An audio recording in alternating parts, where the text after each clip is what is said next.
Hi everyone, welcome back to my channel. In this video, we are taking a look into the case of Sister Abhaya. In March 1992, Sister Abhaya found herself at the wrong place at the wrong time, and she saw something that wasn't meant to be seen by anyone, ever. The result?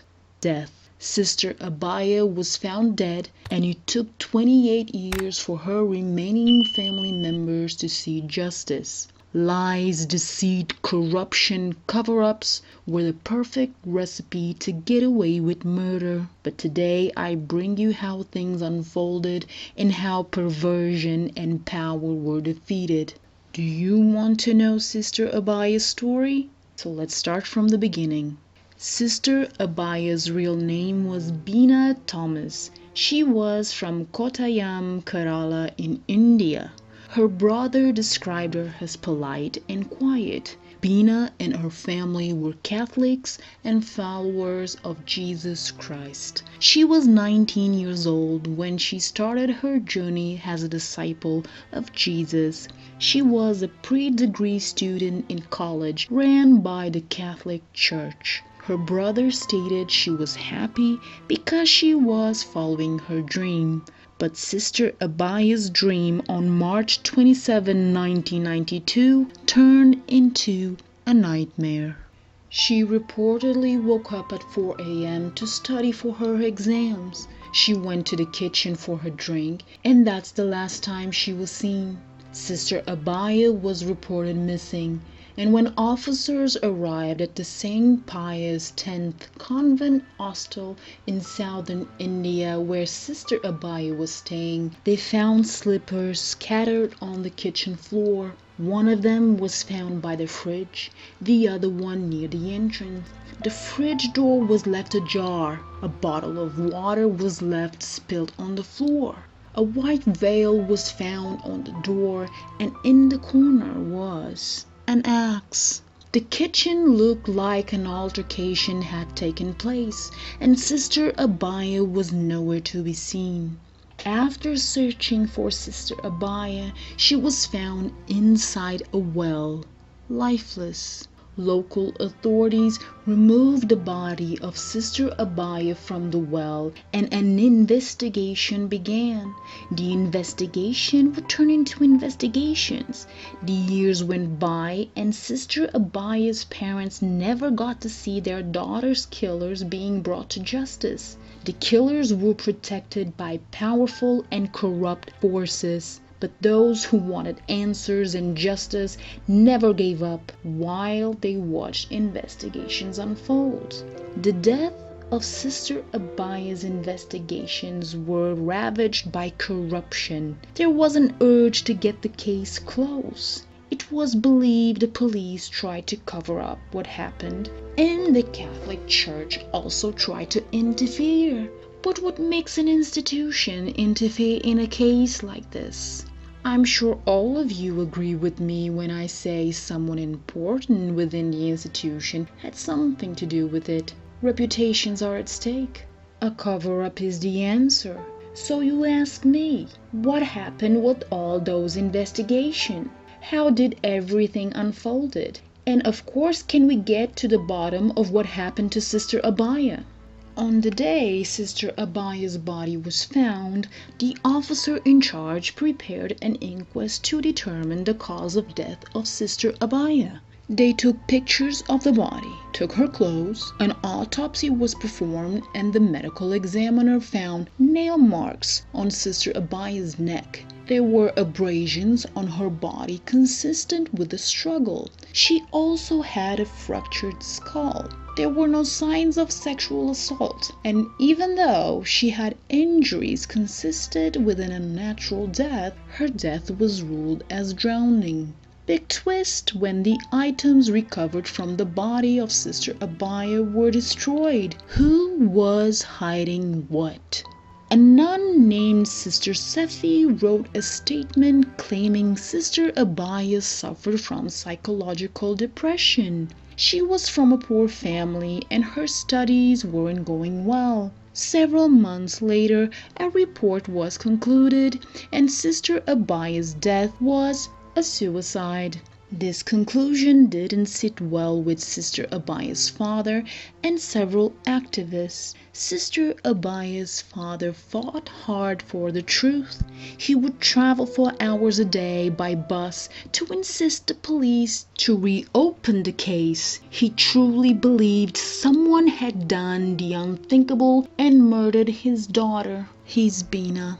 Several activists accused the investigation was botched. Several nuns complained the case hadn't been properly investigated and that Sister Abhaya had been murdered. With the pressure coming from these individuals, the investigation was reopened and it was handed to the Central Bureau of Investigations on March 29, 1993. On November 29, 1996, the CBI issued their report saying they couldn't determine if Sister Abhaya's death was a suicide or a homicide. But the court didn't accept that outcome. Therefore, new investigations had to be made.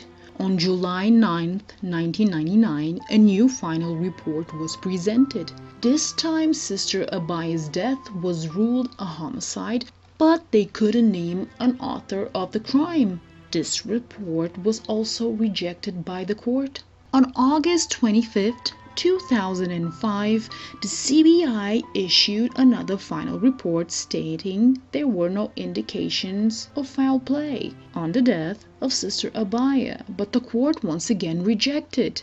It would take another 3 years, and after the CBI had asked the case to be closed 4 times for lack of evidence, the case was finally handed to another branch of the CBI, and they had 3 months to complete it. With the new investigation, it was discovered the investigation had been manipulated by the local police and the crime branch. They didn't report the injuries on the body of Sister Abhaya. The clothes had not been examined. Other evidence were destroyed. The photographs taken that day of Sister Abhaya were removed. The crime scene was tampered, and some evidence wasn't collected from the crime scene. It was obvious someone didn't want the truth to see the light of day. Someone wanted to keep what happened to Sister Abhaya in the darkness. It was also discovered chemical examination and lab results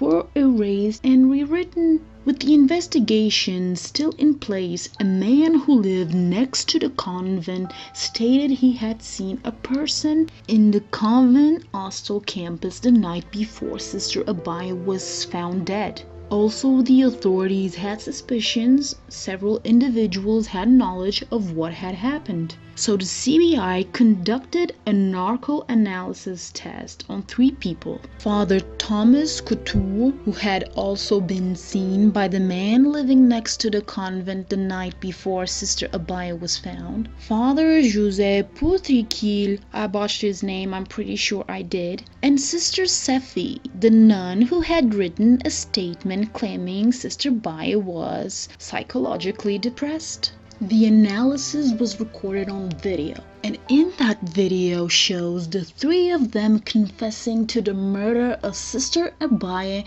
and how it happened. When these tests were conducted, the 3 suspects were sedated. They were injected with the truth serum, and that's why they confessed.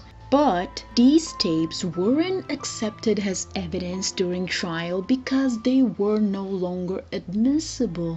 On November 19, 2008, the CBI arrested Father Thomas Couture, Father José, I'm not going to say his last name because I don't know how to, and Sister Safi. But it would take years and years for a trial to take place. On November 25, 2008, the first officer who led the initial investigation was found dead. He killed himself. He did it because he felt pressured and tortured by the CBI, who alleged he had destroyed evidence and had closed the case as a suicide. But it was found that officer was actually the one who had pointed to the possibility of Sister Abhaya's death was actually a homicide. It was believed Sister Abhaya woke up in the early morning of March 27, 1992. She went to the kitchen to get a drink of water from the fridge. Sister Sefi hit Sister Abhaya with an axe 3 times on the back of the head.